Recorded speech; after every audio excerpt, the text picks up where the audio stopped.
Un point, Roman, sur les perturbations qui vous attendent demain. Et déjà, vous risquez de passer beaucoup de temps sur le quai de la gare. Oui, un TGV sur 5, même chose pour les TER, circulation quasi à l'arrêt.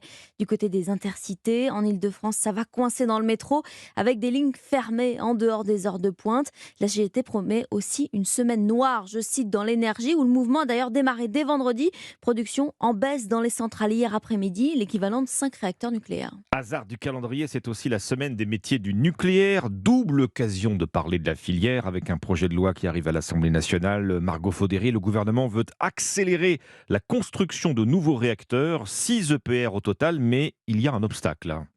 Oui, le premier, c'est que la loi actuelle empêche la construction d'un nouveau réacteur. C'est la loi de programmation pluriannuelle de 2018, décidée par Emmanuel Macron lui-même.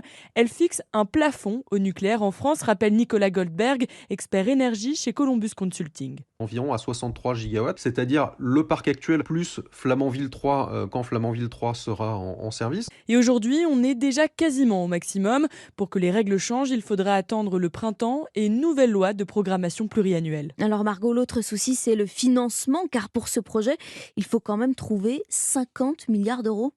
Oui, et d'abord, on ne parle pas d'un investissement d'un seul tenant, il y aura certainement diverses sources de financement.